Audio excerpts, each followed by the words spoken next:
todos, bienvenidos a mi canal. Mi nombre es José Cruzado y en esta ocasión vamos a analizar y comentar y bueno, a través de un fallo de la Sala Penal Permanente eh, se resolvió a través de un recurso de casación número 1464-2021/Apurímac, en donde, en pocas palabras, señala que la protesta no es un derecho fundamental y que más bien la manera violenta de hacerlo no tiene un amparo constitucional. Esta casación, primero me gustaría establecer definiciones, ¿no? ¿Qué significa este recurso de casación? Y si este marca un precedente respecto a futuras protestas que se planteen o se realicen. Por favor, abogado. Muchas gracias. Efectivamente, este fin de semana pasado se ha publicado la sentencia de la Sala Penal Permanente de la Corte Suprema de Justicia de la República, que resuelve una casación, la 1464-2021, o sea, no es de este año, data del año 2021, o sea, hace 2 años, ¿no? Y proviene de Apurímac, ¿no? En sí, el recurso de casación se da, algunos lo interpretan como si fuera una tercera instancia, ¿no? Es decir, en una sentencia penal, un proceso penal, una persona es sentenciada, ¿no? Apela a una segunda instancia, tampoco le dan la razón, entonces lo que hacen es presentar un recurso de casación que ya no lo va a resolver la Corte Superior respectiva, en este caso de Apurímac, sino va a venir hasta Lima, hasta la Corte Suprema, ¿no? Para que los jueces casen, ¿no? Busquen algún, digamos, un defecto de forma o de derecho que no haya sido aplicado correctamente. De todas maneras, para algunos casos, para algunas personas, lo interpreta como si fuera una tercera instancia, pero en teoría no lo es. Pues bien, esta sentencia de 24 páginas establece, sobre todo en los considerando los fundamentos vigésimo primero, ¿no? Estos dos, o sea, 20, 21, ¿no? Lo referente al tema en cuestión, ¿no? Dice, vigésimo, los derechos fundamentales de libertad de expresión y reunión por mandato constitucional se han de ejercer de modo pacífico. Y es cierto, el derecho a la libertad de expresión, el derecho a la libertad de reunión se ejercen de modo pacífico. Y en lo pertinente, sin interrumpir el transporte público o privado en sus diversas tipologías. Hago referencia que si los ciudadanos estiman que no son suficientes sus reclamos, porque la protesta en sí es un reclamo, o que un reclamo público, ¿no? O que en todo caso no existe recepción de parte de las autoridades, o que los espacios de diálogo son ineficaces o inexistentes, están autorizados a acrecentar la vehemencia de dichos reclamos, siempre que ellos repercuten en la esfera personal de derechos del protestante. Ejemplo, verbigracia, huelga laboral o huelga de hambre.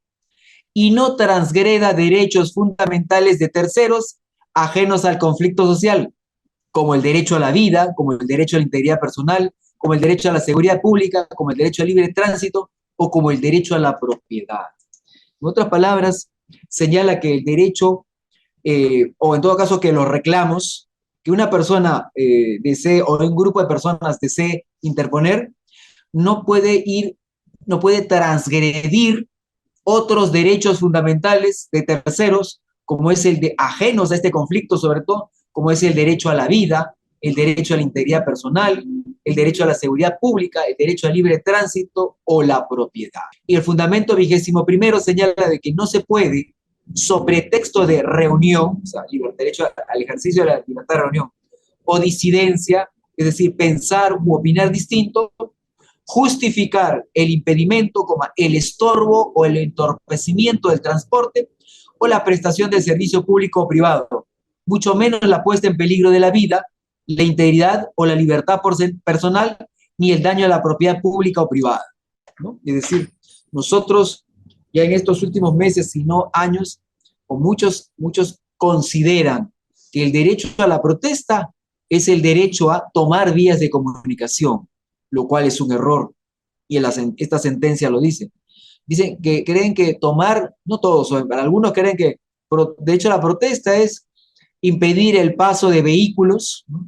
Así sean ambulancias, creen que el derecho a la protesta es arrojar piedras a la policía, creen que el derecho a la protesta es incendiar comisarías, obviamente son pocos, pero lo creen que el derecho a la protesta es incendiar locales del Ministerio Público o incendiar juzgados o incendiar propiedad privada, lo cual no es así. Esto no goza de amparo constitucional y así lo señala la sentencia, ¿no? Dice, el fundamento 21 dice, la violencia contra las personas o las cosas y específicamente la toma de carreteras, vías o espacios de infraestructura de transportes públicos o privados no tiene cobertura constitucional. En otras palabras, tal situación a la vez afecta el sistema económico que constituye la fuente generadora de riqueza y el sustento social. Actuar en contrario, es decir, con intransigencia frente a las ideas opuestas o usando cualquier tipo de violencia o bien, afecta derechos ajenos al reclamo o a la manifestación, lo cual degrada y deslegitima irremediablemente la protesta. Estos dos son los fundamentos que quedan, si es que se quiere generalizar esta sentencia, ¿no? Eh, eh, para ser aplicado actualmente, ¿no? Y es así, ¿no? Técnicamente, la Constitución no ampara la toma de vías de comunicación, ¿no? La Constitución no ampara la violencia sobre las personas. La Constitución no ampara la violencia sobre las cosas. En todo caso, uno puede protestar, pero siempre de manera pacífica. Por lo tanto, eso es lo que señala esta sentencia, ¿no? De la Corte Suprema de Justicia de la República, que en casación resuelve un caso que proviene de la Corte Superior de Justicia de Apurímac, ¿no? El expediente número 1464, que data del año 2021.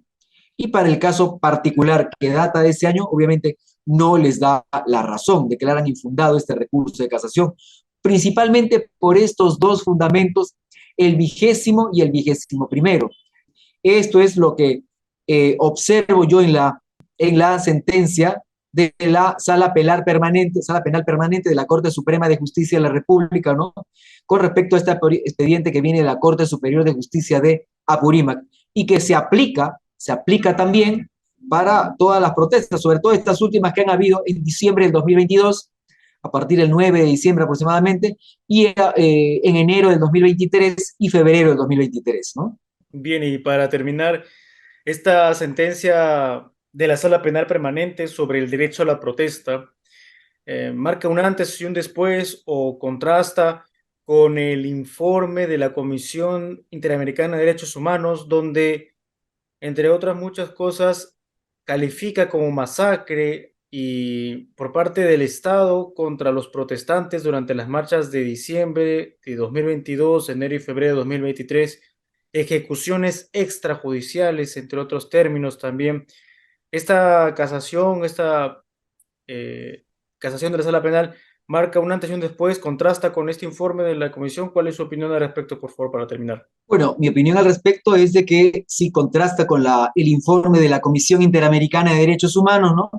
Bueno, dicha comisión eh, ha sacado ya conclusiones como que ha habido una masacre, como que ha habido ejecuciones extrajudiciales, cuando hasta ahora ningún fiscal ni un juez ha tenido la oportunidad de investigar todavía el caso a profundidad, ¿no? Pero se están avanzando, sí, pero ya adelantó opinión esta Comisión Interamericana, es decir, se reportan cerca de 64 personas que habrían sido víctimas de esto, ¿no? Pero eh, si, esta, si estos casos llegan a la Comisión Interamericana, este informe prácticamente ya constituye un adelanto de opinión. ¿Qué van a resolver si ya han resuelto? La verdad que no tiene ningún sentido. Y es más, nadie les ha pedido que adelanten opinión al respecto, lo están haciendo. Ahora dicen, bueno, es que cuando el caso llegue a manos de la comisión, van a ser otros los integrantes y otras las personas a resolver. Pero ya como institución ya ha adelantado opinión, ¿no? Y es más, lo hace sin que los propios tribunales nacionales hayan emitido una opinión favorable o en contra de lo que dicen, ¿no? Ahora, masacres, ejecuciones extrajudiciales, bueno, como dice el abogado Nakazaki, ¿no? Para que haya una ejecución extrajudicial, tiene que haber detenidos o presos. Y aquí no ha habido ningún detenido ni un preso. Diera la impresión de que Si la policía en un país o en nuestro país mata a una persona, eso puede ser considerado en una, un acto como los que se han llevado a cabo de protesta en los meses de diciembre del año pasado y en enero y febrero de este año. Entonces, di la opinión de que si un policía en plena calle mata a una persona, es una ejecución para la Comisión Interamericana de Derechos Humanos, es ya una masacre o es ya una ejecución extrajudicial.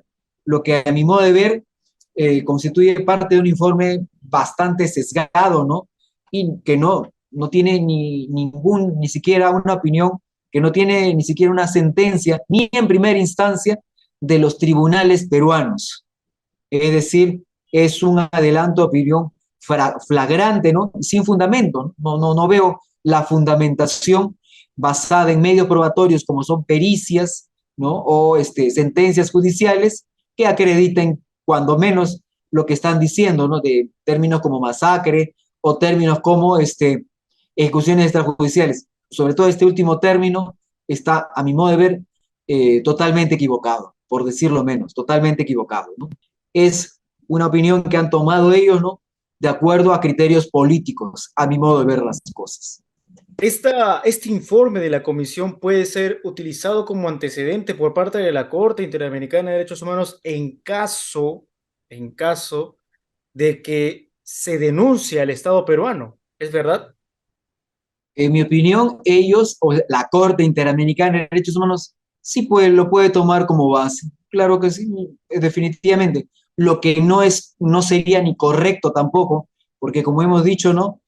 Esto ya constituye un adelanto de opinión. Si es que el caso, cualquiera de los 64 personas que han fallecido interpusiera, tenga una sentencia firme aquí en Perú y cualquiera de los familiares de estas víctimas quisieran ir a la Comisión Interamericana de Derechos Humanos, ya tienen un adelanto de opinión y es más, un documento, un informe, ¿no? Que hasta la propia Corte lo puede considerar y como un fundamento para apoyar una sentencia en contra del Estado peruano, definitivamente. Bien, ha sido el abogado y docente universitario Pío Miguel Ángel Dávila Dávila.